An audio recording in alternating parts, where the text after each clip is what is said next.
years or so, and 5 years ago I was a student in the combinatorics RU.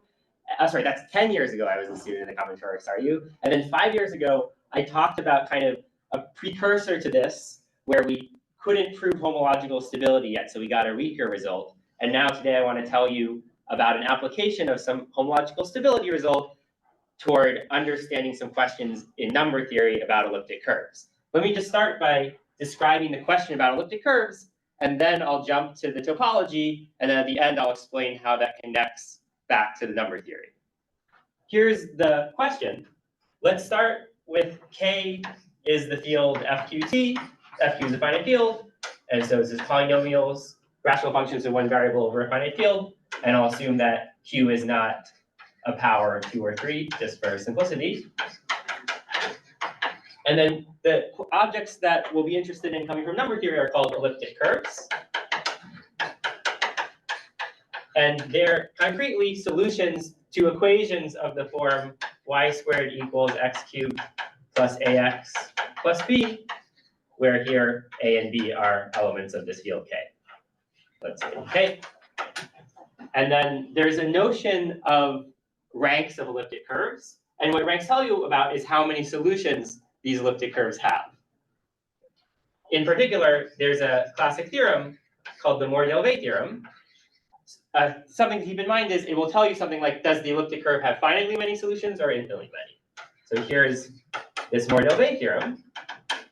And it tells you that if you look at E of K, this means the solutions to E, the solutions to this equation, this is the equation E, giving E, the solutions to the equation with X and Y and K. This set of solutions, it turns out to be an abelian group, and it's a finitely generated abelian group. So it's Z to a power plus a finite group, where this is finite. And this power of Z, the R here, the R is the rank of the elliptic curve, is the rank of E.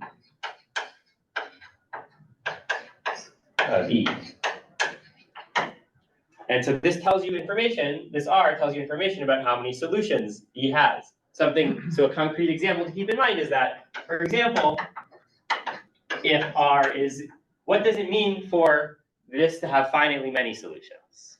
What would it tell you about R? It would mean that R has to be 0, so that you just have the solutions be in the finite group.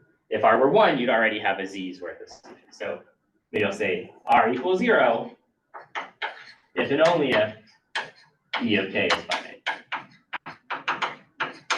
And so in general, the rank is telling you how many solutions there are to these curves. And there's a conjecture about these elliptic curves, about how these ranks are distributed. Let me just state it kind of informally, but the conjecture is that it's called the minimalist conjecture. And informally, it says half the time the rank is 0 and half the time the rank is 1. I'll just write it like this. 50% of E have rank 0, 50% have rank 1, and 0% have to have rank more than 1.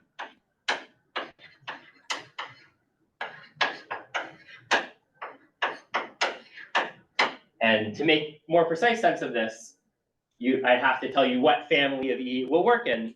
I'll talk about that later. It's called the quadratic twist family. But the reason for this minimalist reason, the name minimalist comes from the fact that there's some reason related to the root number V why half the curves have even rank and half have odd rank. And subject to that constraint that half have even rank and half have odd rank, the minimum possible value, meaning like you wouldn't, as long as there are no unexpected solutions, 50% having even rank all have rank 0, and 50% having odd rank all have rank 1. And this is sort of the minimum possible distribution of ranks subject to the parity constraint. So in particular, it's saying 50% of elliptic curves have only finitely many solutions, 50% have infinitely many. So any questions about the goal? Yeah, David. Just to be super clear, like that's an almost everywhere statement, right? It's not saying that there are no curves. That's right. There are curves of positive rank more than 1, but it's just saying 0% of them have right more than one. Questions? Now, this is our motivating question, and now I'm going to kind of jump into some topology that won't clearly be related to this until the end of the talk. I'll explain how it's related to this, but now we're going to study a different question, which is about some Hurwitz spaces, which are like moduli spaces for covers of branch covers of P1 roughly. And I will talk about some homological stability theorems we can prove for these spaces, namely like the ith homology stabilizes as it grows. And then at the end, I'll relate it back to these elliptic curves. And there's a fair deal of notation I have to introduce. I drew some pictures on that board over there, which I'm going to like redraw now. But in order to tell you the types of spaces that we can prove homological stability results for, I'm now going to make a bunch of definitions. Here are some definitions. I'll use sigma GF1. This denotes is a topological surface with genus G and F punctures and one boundary component. So the one up there is the boundary component.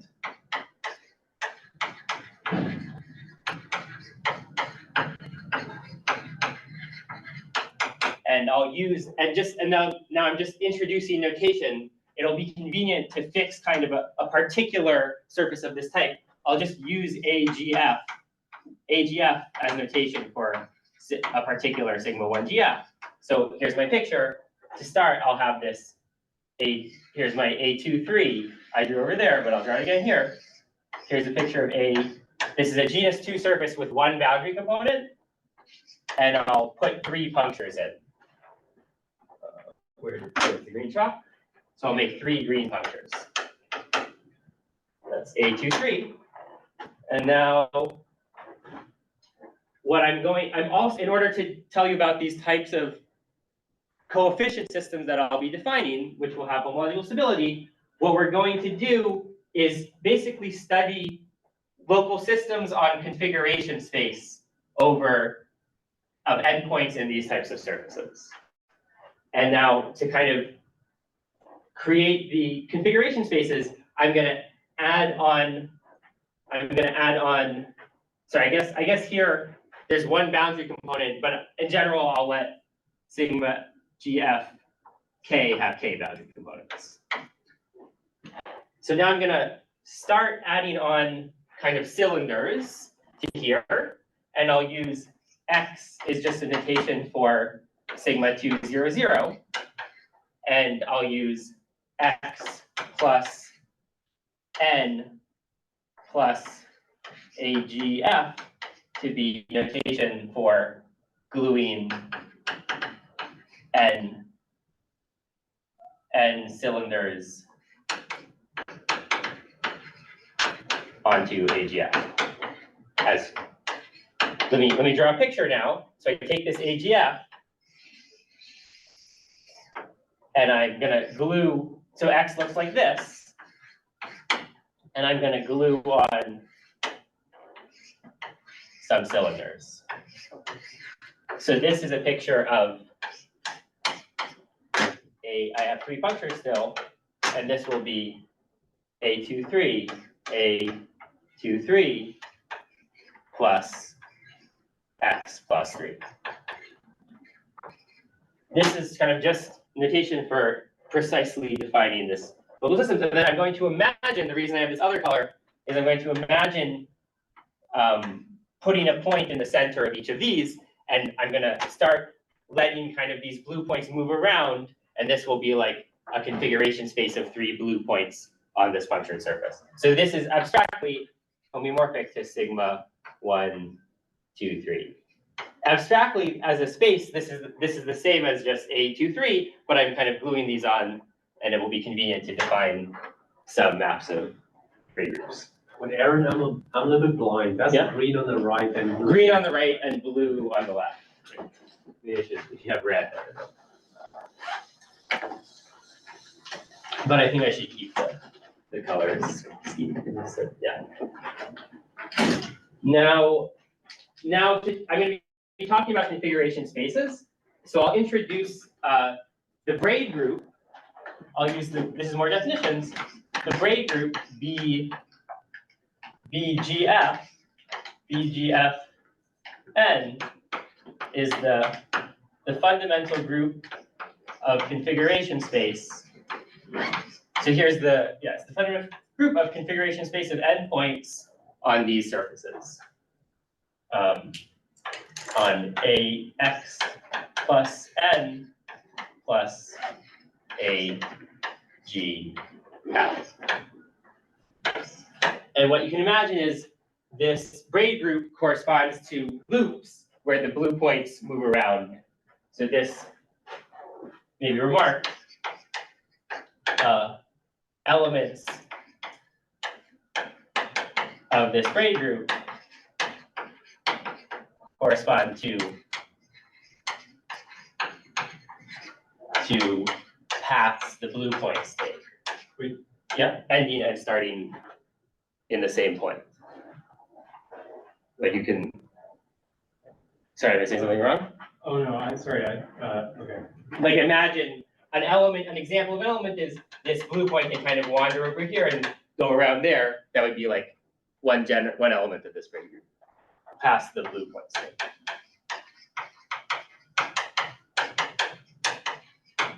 And so we're going to want we're going to be studying some homological stability of certain local systems on these objects, which are equivalently representations of these braid groups.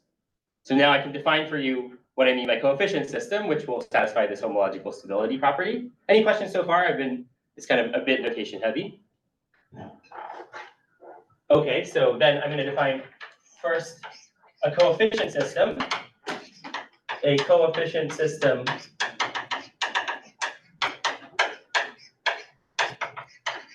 and there's going to be two flavors. There's going to be one for sigma, there's going to be one for sigma 1 GF.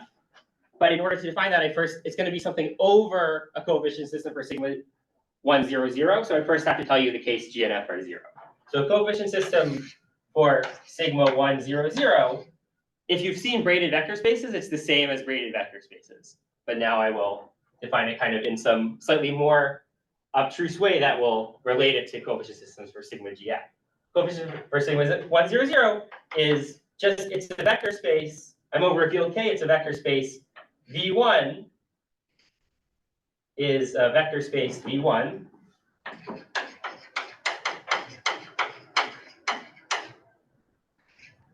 Maybe I'll say a collection of vector spaces. A collection of vector spaces VI, but really VI is defined to be V1 tensor I. So it's really just one vector space V1, and the VI is the I tensor power of V1. And together with actions of the braid group with, I'll say compatible actions of V, N, G, F on Vn. And what I mean by compatible, let me spell out what I mean by compatible. Do you mean B and 0, 0? Oh, I did mean that, thank you. Bn 0, 0. And what I mean is that, i.e. the compatibility condition is basically like when you kind of take the braid group for this whole space and restrict it to some subset, you get the braid group action for that subset. So i.e. if you have the braid group and let's say Bi 0, 0 times Bn minus I 0, 0 acting on Vi tensor Bn minus I, this has this action map. You can multiply Bi by Vi via that action map, and you go to Vi, and you can multiply Bn minus I by Vn minus I, you go to Vn minus I. And then this is isomorphic to Vn because they're both, this is V1 tensor I, this is V1 tensor n minus I, so this is the tensor product is V1 tensor n. And then this kind of lives inside the Bi times Vn minus I kind of live inside Vn by kind of concatenating these pictures, u0 times vn, and then there's this active map. So i.e. this commutes. That's what it means. But morally, this made it a little technical. The idea should be when you kind of restrict it to like the subsurface or some subsets, you get the smaller vi's for fewer i's than n.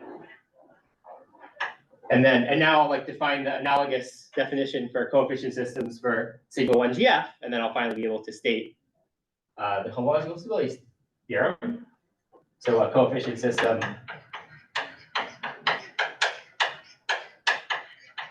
for sigma 1 GF is now instead of just a collection of these vector spaces, we'll keep the data of VI. So I'll say a coefficient system for this over the system V, the VI, is now basically vector space F0 is a vector space F0.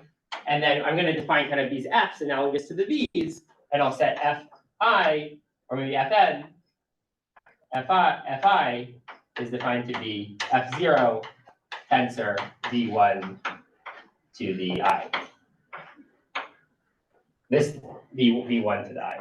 This is the same as F0 tensor Vi.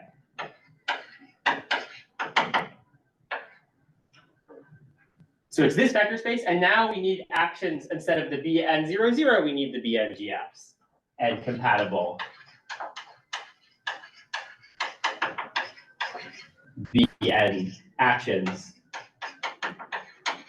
of Bngf acting on the Fx.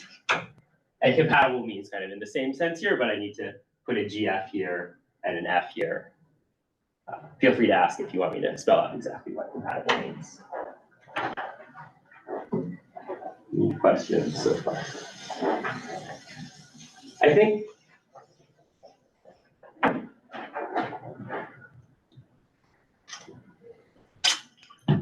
the definition is a little bit difficult to absorb. So I won't absorb at first, so let me give an example.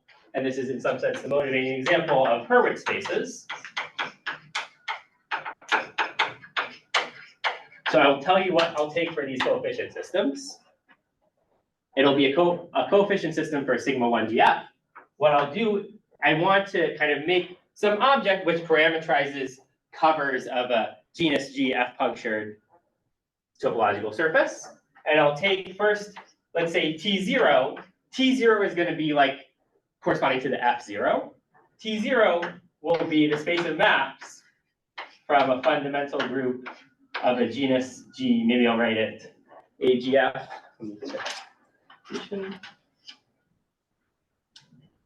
Yeah, I'll write it like this. Hum from AGF. There's some implicit base point to a finite group G. So G is a finite group. And I'll let C inside G be a conjugacy class. And I'll take this, this is some finite set now. And then I'm going to take Tn to be C to the n times G times T0. And I'll view this as a subset of pi 1 A G F. Let's say it's probably best to write it like x plus n times plus AGF. And then I'll say I'll have to subtract the n blue points. So I'm kind of removing these n blue points minus the n blue points. So I'll hum from this into the group G. And the C, where here the T0 kind of corresponds to this part, and the C to the n corresponds to loops, where loops around the blue points go in G. So the C to the n corresponds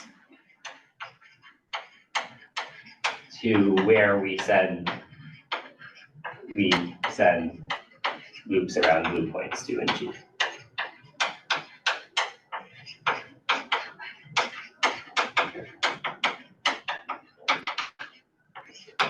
it's like the inertia of it, right? So you should think a map from here to G is a G cover of this space.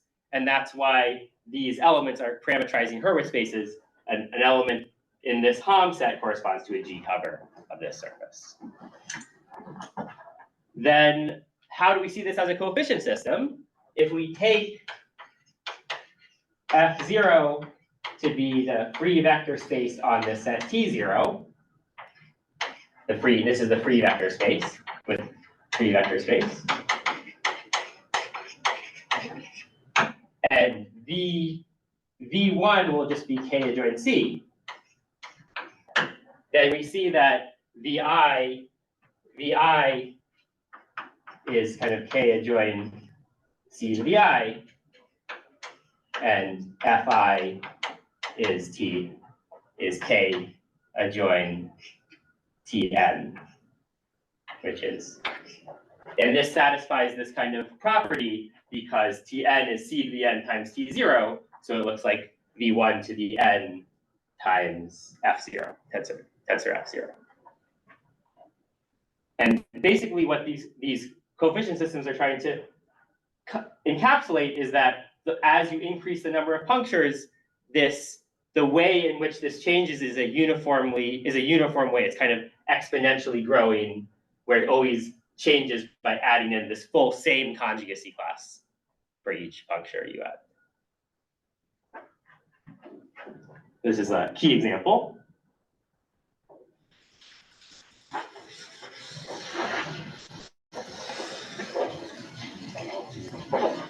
Any questions before we get to the main topological theorem statement?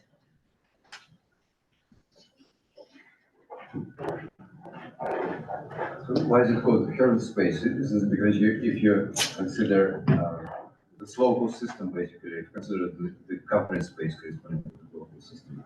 Right. Yeah, so usually for me, Hurwitz spaces parameterize G cover. Yeah, Hurwitz space parameterize G covers. So each point corresponds to a G cover, and then exactly, now these things have actions of these braid groups, and correspondingly, they correspond to local systems on these configuration spaces. Mm-hmm. And that Hurwitz space is a cover of configuration spaces where the fiber parameterizes G covers. And so this is kind of like the fiber of the Hurwitz space over where these fixed set of n blue points. Yeah, great question. So now let me tell you, maybe I'll say that as a remark. Yeah, remark is that we can think of the remark is that these FNs are kind of compatible local systems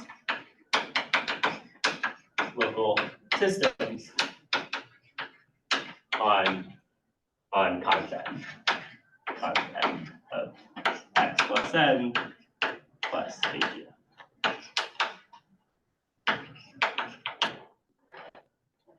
And now let me tell you the main homological stability theorem. This is Jordan with Jordan. And it's basically a criterion for when these types of coefficient systems, such as these Hurwitz spaces, have homology which stabilizes as you increase this n parameter. So suppose we have V is a coefficient system. V is a coefficient system for sigma 1, 0, 0. And we have an element U will live in this homology group. The sum of the H0s, the kind of invariant elements of these group action B at 0, 0 on the V ends, n equals 0 to infinity. So this forms a ring. It's kind of you take the invariant vectors under the orbits under these braid group actions. So this U in here is a central element, a central homogeneous element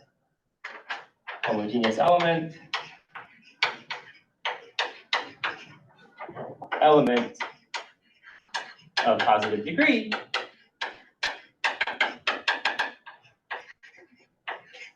And the key assumption here that I'll need is that U has finite dimensional kernel and co-kernel. With finite dimensional Cur U and co-Cur U. And then the statement is that kind of any coefficient system over U, over this V, will have a homological stability property. So if FV is a coefficient system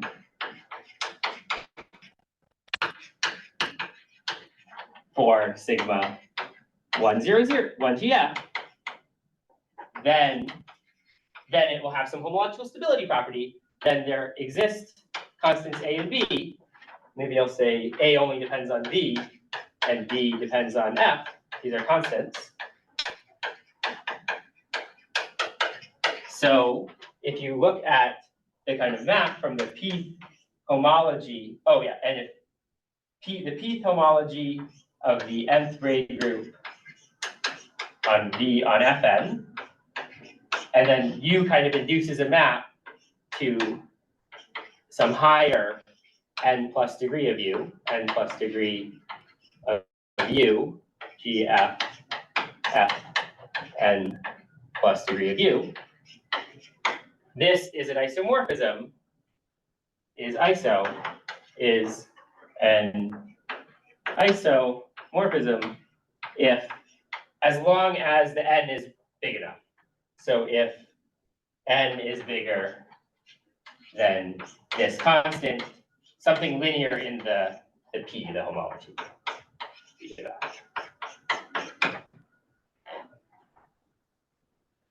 Okay, so the theorem is like a little bit of a mouthful, but just to back up and say it again, if you have this coefficient system, FV, and there exists this element U with a nice property that has kind of finite kernel and co-kernel, then you'll be able to prove a homological stability result. So for example, if you take F and V to be these Hurwitz spaces, then you can show that the homologies of Hurwitz spaces with this property that exists, this U, do stabilize. Let me give some background on various cases of this theorem that were shown before.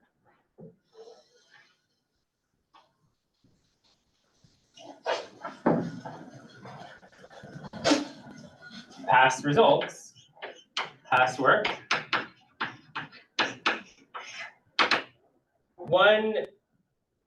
One theorem which is really building on is that if you take the case that G equals 0 and F equals 0, then this theorem is essentially work of Ellenberg, Venkatesh, and Westerlund. Well, good. Ellenberg, Venkatesh, and Westerlund.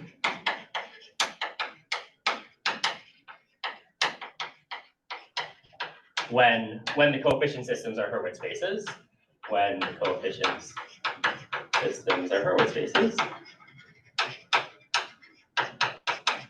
coming from Hurwitz spaces, like in this example.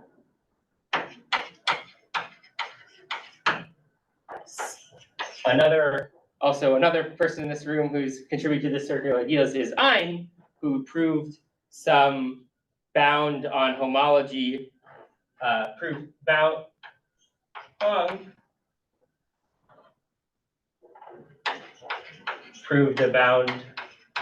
proved related, I'll say related bounds on homology of Hurwitz spaces, on homology of Hurwitz spaces. Now, not just in the G equals 0, F equals 0 case, but when G equals 0, F is not necessarily 0. So he's kind of also working this F positive case.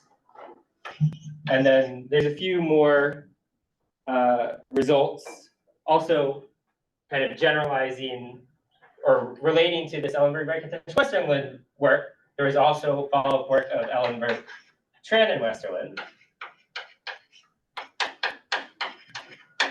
where instead of actually, they don't quite, it's not a setting where, it's a setting without this kernel and co-kernel hypothesis, and then they prove a certain, it's not quite a stability, but I'll say they prove some sort of polynomial boundedness, prove some boundedness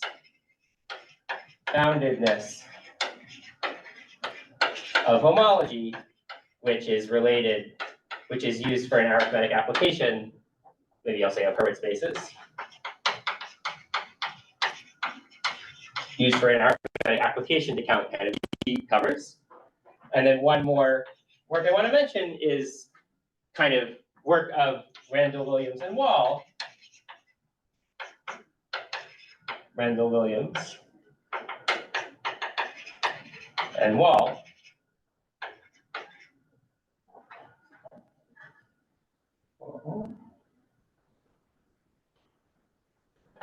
Which proves kind of stability of other types of proving a stability result, but it's not quite in this context. It's proving some stability when the dimensions of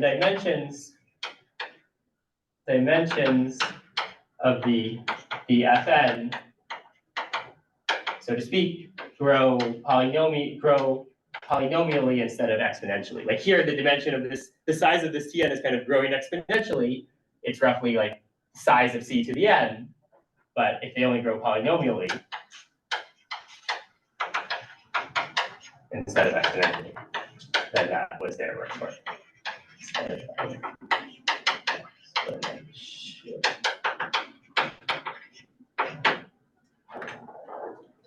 Maybe in words, I'll just very briefly comment on how what goes into the proof of this theorem, though it's kind of technical. Well, a key part is we build on this work of Ellenberg, Breckenridge, and Westerlund, where they kind of show that certain types of modules for this ring have nice stability properties. And then we end up studying what's called the arc complex, which is related to taking these surfaces and drawing lots of arcs on them. And it turns out that arc complex is very highly connected. A lot of but low fundamental groups vanish. And then that's enough to do some spectral sequence chasing and eventually like come up with these isomorphisms when you combine it with that past work of Ellenberg, Breckenridge, and Westerlund. Any questions on this topology aspect before I try to connect it in the rest of the talk to the number theory question in the beginning? Yeah. Is there some context where you have not just homological stability, but representation stability, like a more incisive result, perhaps looking at the representations? And I always get confused whether you're looking at like ordered configurations or unordered configurations. If you look at, say, ordered configurations, would there be then some sort of business where you could get a representation stability result? Yeah, absolutely. I understand the question. All that works. I do not know of any specific such results, but I think it would be a very interesting avenue to analyze. Like here, we're talking about unordered configuration spaces, but you could absolutely take the ordered one, try to ask if the representations, the SN representations in the homology stabilize. And here we're saying like, oh, the trivial representations do, but absolutely, like, yeah, that's a great question. I don't know of any work specifically in this context. But of course, and even like slightly more general. So that, like with the sort of FI modules, you have modules that are symmetric groups. Going up, and here you've got these braid groups which are more general, but you might want a formalism with some category of representations, like analogous to FI and so forth. Right. Developed in that. I think that this, in a sense, like this notion of the word coefficient system appears a lot in literature. Like we were kind of inspired by this work of Randall, Williams, and Wall, where they have a different notion of coefficient system. But this particular notion of coefficient system was just something we defined in our paper, and I don't think anyone else has studied it exactly as it is, but absolutely, like it seems very reasonable to try to generalize our results in that direction. I don't have any, but I don't know personally much any. I think if you take G equals 0 and F equals 0, like just take like the pure break group and take like so you have like an action of Bn on D tensor n times, right? And you can restrict that to an action of pure break group. Then you can ask questions about representation stability there. And I believe like Jordan or somebody were like kind of also thinking about that at some point. And like I think Jeremy Miller mentioned to me that like you may get close to an FI modular structure, but not exactly an FI modular structure, like something specific. Yeah, so that's probably the thing we can do. Sorry about that. Oh, no, thanks, yeah. Any more questions? Yeah. Because we're going to transition to like the application to number theory now. So if there's any more questions on the topology part, now's a good time. Do you have a particular equation for A and B? I think you can, I do not, definitely don't know off the top of my head, and we didn't work it out in the paper. It's kind of tied into the constants that come out in Ellenberg-Tesch-Westerlin paper. But yeah, I don't know off the top of my head. I think it's computable, but I think you could go through the proof and figure it out, but I don't remember. Very large. But it's specific in the Hurwitz case. As Aaron says, you could make it specific, but I wouldn't want to. And there's also this, yeah, there's another paper by Randall Williams, like an exposition on their work. You could also try to tease out what the constants are from that. But yeah, I don't know off the top of my head what they would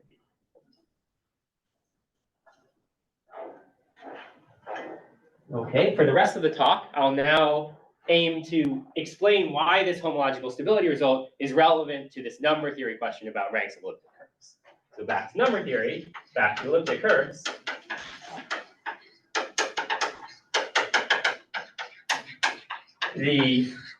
I remember I had this minimalist conjecture. So let me tell you, I said roughly the minimalist conjecture should be 50% of elliptic curves have rank 0, meaning have finely many solutions, and 50% have rank 1, 0% have higher rank. And let me tell you the family which I'll work in, the family where 50% of the curves have this property. I'll first fix an elliptic curve E, which is x squared plus y squared equals x cubed plus ax plus b. So this is over A and B are in FQT, let's say. And I'm gonna work with what's called quadratic twists. Q twist of n of FQ. It'll just be a set of polynomials. It's the set of polynomials f in FQT of degree n. Degree f equals n. F is square free. I'll assume also f is prime to the discriminant of e. So meaning certain factors don't divide. F is prime to the discriminant of e. Discriminant of e is just some polynomial. So certain factors, you'll make sure that certain factors don't divide f. This is kind of not so important. And I'll also assume that n is even. This is also not very important, but it's just kind of for convenience to save the results. And then the set of elliptic curves I'll consider is the quadratic twist family of elliptic curves.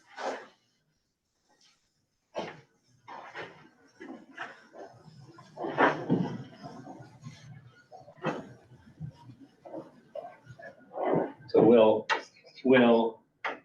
a definition. The quadratic twist family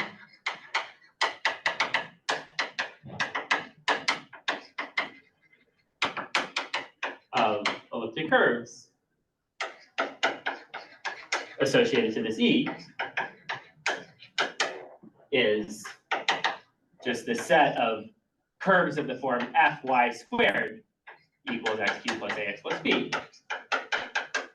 In other words, you take the equation for E and you like stick an f there. This is still an elliptic curve, and this is where f is in this set. F is in cube twist. And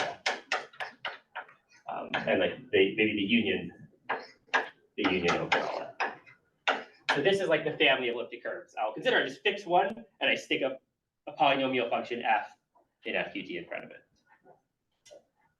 And then with this stated, the conjecture, this minimalist conjecture I stated before, let me just remind you, minimalist said that 50% of, I'll say like the EF have rank 1, have rank 0, and 50% have rank 1, and 0% have rank bigger than 1. And then to be a little precise about what I mean by this, this means that if you take the probability over all f in this Q twist and of FQ, the probability that the rank of this EF is equal to 0, well, you want to say this is equal to 0, but this is only going to be some weird finite set of polynomials, and so you wouldn't, or not 0, 1/2 rather, for the 50%. You wouldn't expect this to be a precise number, but as the degree goes to infinity, then this probability tends to 1/2. That's like precisely what this means, and similarly, the probability where the rank is 1 tends to 1/2. That's what this minimalist conjecture is saying for this family.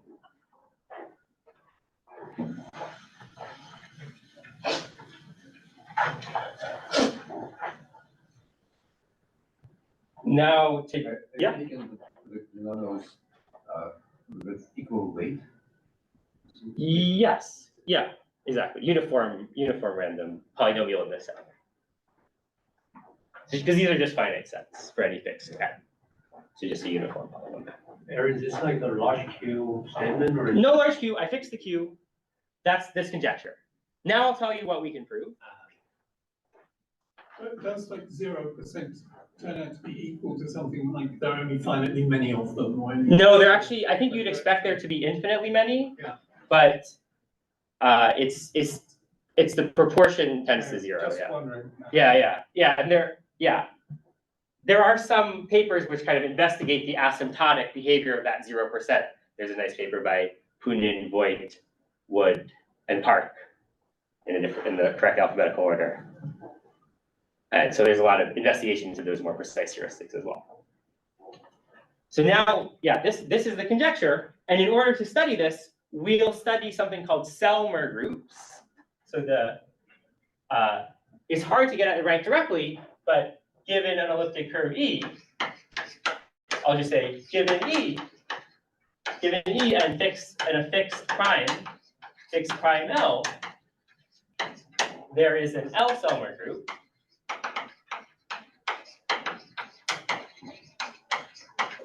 Which is a Z mod LZ module.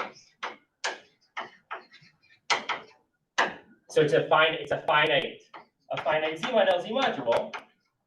It's just Z mod L to a power, and it has as a subgroup, cell L of E, has as a subgroup Z mod L to the rank of E. And the idea is that if you can understand these Selmer groups, then you can get some control on what the rank of E looks like.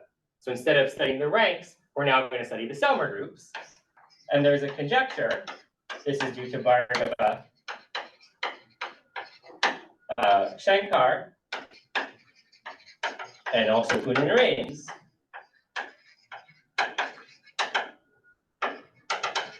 And it says that the average size of this Selmer group is L plus 1. And then to make sense of this, I have to take twists. F is in Q twist, FQ, and then I'll take a limit as the degree of F goes to this N goes to infinity.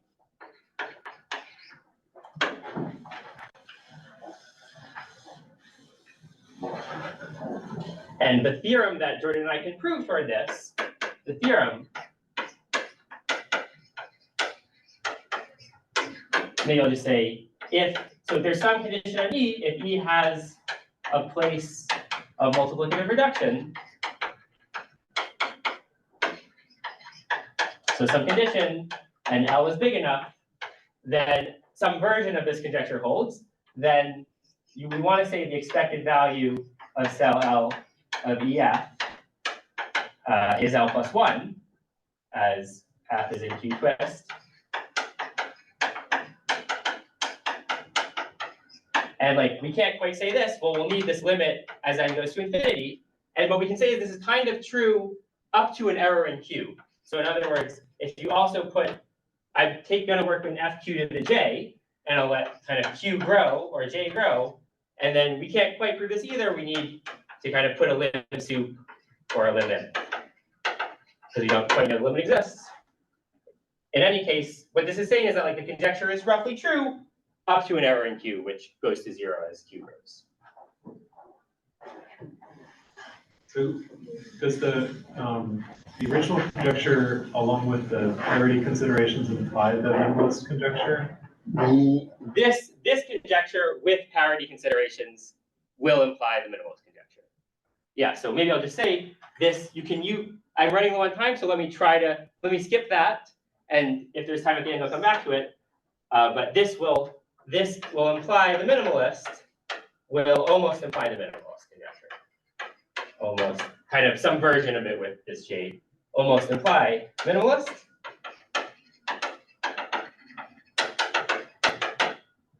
Maybe a remark. And then there's also kind of a more general version of this where you don't just ask for the average size, but for the full distribution. And we can also prove some version of that analogously to this. But in the interest of time, let me try to explain where the homological stability comes in. Where does homological stability come in? Well, the idea is what we want to do is we want to count the average size of these Selmer groups.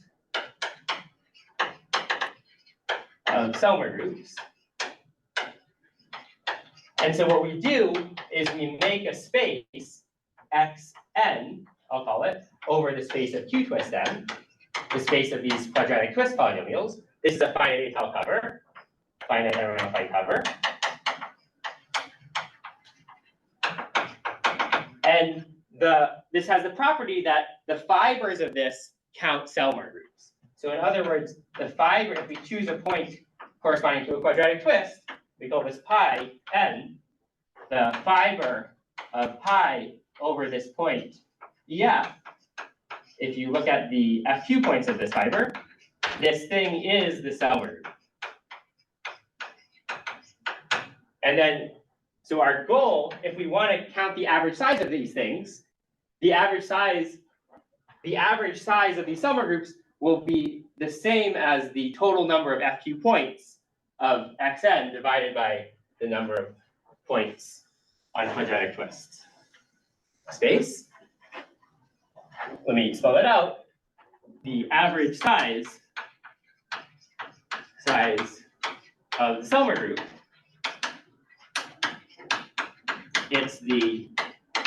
is kind of the sum of the size of the Selmer group over the quadratic twist space F and divide by the sum of 1. Just take the average size of the sum of all of them divided by the sums of 1. But if you think about what this fiber property means, this is the same as the number of Xn of FQ divided by the number of Q twist of FQ. And then, so this one is kind of relatively easy to count. And so the harder thing to do is count this Xn, because this is just like a space of polynomials. And so our goal is to count Xn of FQ. And how can you approach this? Well, that's where the cohomology comes in. We can use the Grothendieck-Lefschetz trace formula.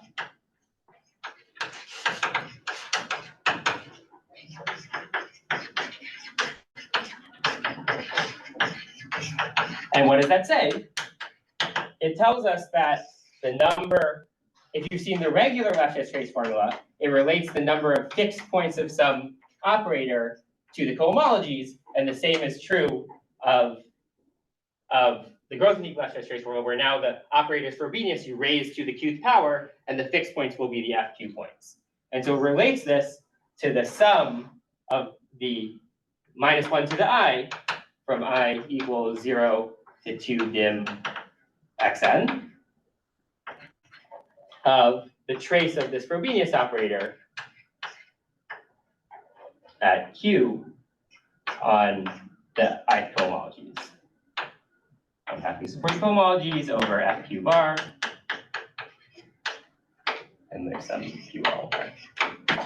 And then the idea is just that, maybe I'll just, because we're almost out of time, if the cohomological stability properties from before allow us to control these point counts. So the idea is that we can use the cohomological stability properties from the first part of the talk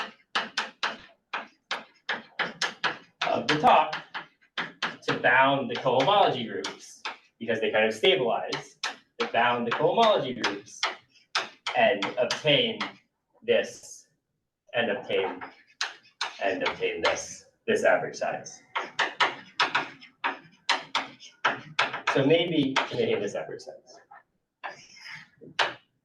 I want to actually just connect, since there's 1 or 2 minutes left, I just want to quickly connect this back to the minimalist conjecture. So the connection to the minimalist conjecture, to the minimalist,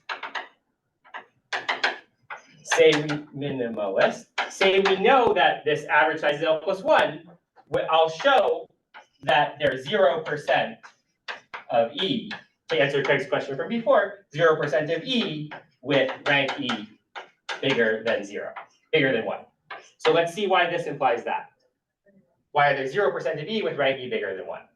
Well, what we know is that the probability that the rank of E, so if you zoned out for this part, maybe you can come in to see the connection to the minimalist conjecture now, because we're almost done. If the rank of E is bigger than 1, the probability that the rank of E is bigger than 1 is less than the probability that the Selmer group of E is bigger than or equal to L squared. Because this is from this fact, the definition of basically the property of the Selmer group that I erased that says Z mod L to the rank of E injects, so maybe I'll write bigger than or equal to 2. This injection from Z mod L to the rank of E into the L Selmer group gives you this inequality, the defining property. And then this, the chance that this is bigger than L squared is roughly 1 over L. And this uses, if the average size is L plus 1, then it's very hard for it to have size L squared. It can only have size L squared like 1 over L at the time. Okay, but now what we know is that the probability that the rank E is bigger than or equal to 2 is roughly 1 over L, but this thing doesn't depend on L. So it's at most 1 over L for every L, and that tells you that since it's at most 1 over L for every L, the probability that the rank of E is bigger than or equal to 2, it has to be 0 because it's bounded by 1 over L, independent of L. Okay, so that summarizes the talk. In order to understand these rank elliptic curves, we instead tried to understand average sizes of these Selmer groups, and then to do that, we use some cohomological stability. Thanks very much.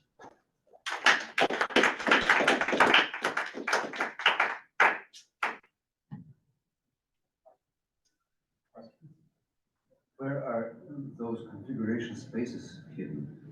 Absolutely, great question. I didn't describe it at all. These, yeah, so these XNs are basically configuration spaces, and they're Hurwitz spaces.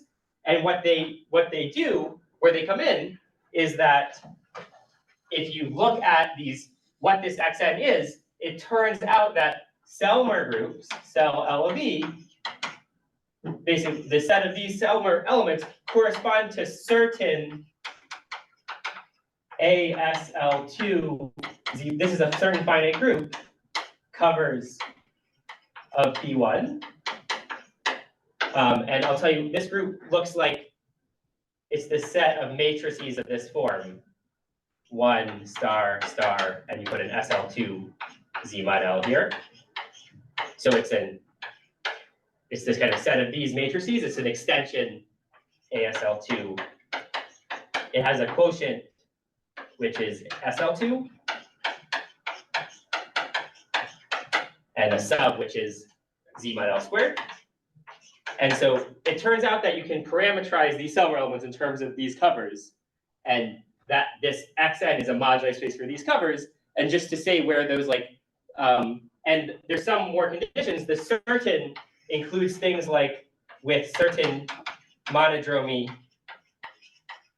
around the singular locus of singular fibers of E, around the locus of, on the base P1 of singular fibers of E.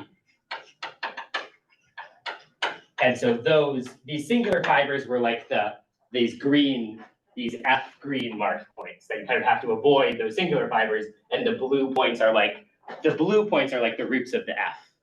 As the F is moving around, you're seeing these different Selmer groups. And so this is kind of subspace of these covers. I have another question. What's expected in the case of a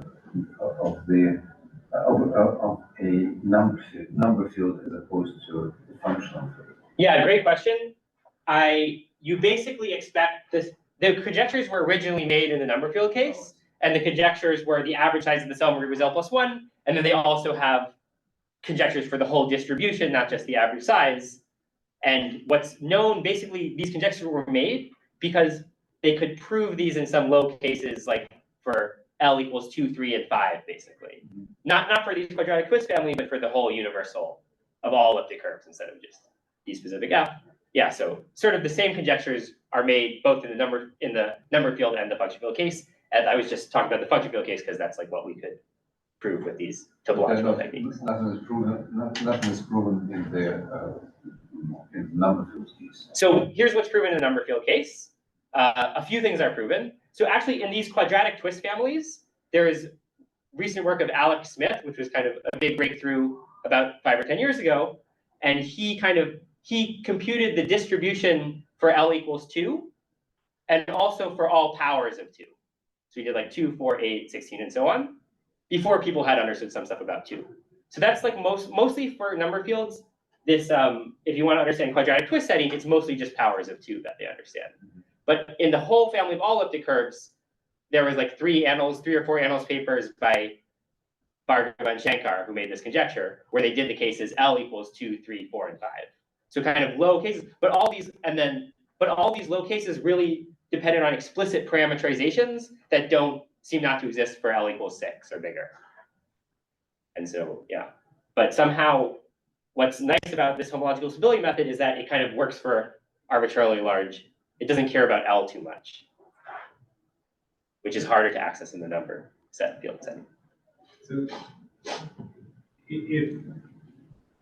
if there are proven asymptotics for the Selmer, the two Selmer groups for the whole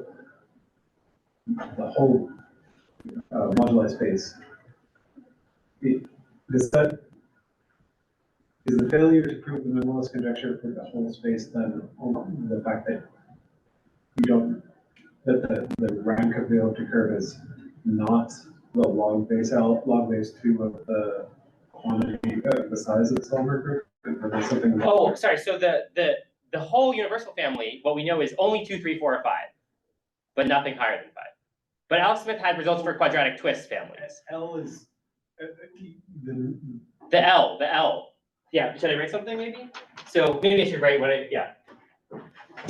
In the universe, so by universal family, I mean like, I have these quadratic twist families I was talking about, but there's also the universal family where you vary A and B arbitrarily. Yeah. So in the universal family, this is the number field results. Yeah. Universal family. Bhargava and Shankar did L equals, let's say 2. There's some, it also makes sense for non-primes.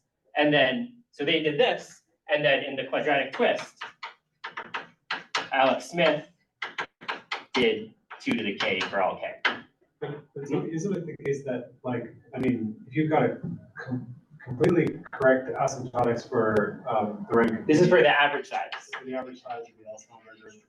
Even if L is just 2, then that gives you upper bounds on the average rank. Yeah, absolutely. So it'll give you an upper bound. You'll get something like the average rank is at most 3/2 or something of that flavor. It's just the But it- issue of like the niche upper age group. Yeah, that should be non-trivial. And these will give you things like, these will give you some, they were able to show some results like at least, I'll just make up a number, it's roughly like this, like at least 80% of elliptic curves have rank 0 or 1. But it won't show you 100% of elliptic curves have rank 0 or 1. But if you knew this for some infinite sequence of L, then you, by this same argument, you would get 100%. So Alex Smith actually in his quadratic twist families, it's not all quadratic twist families. So our results like do apply to some elliptic curves you wouldn't expect his to. I mean, also over function fields used over number field, but he, in the families he considers, he is able to get 0% of things in that family have rank more than 1.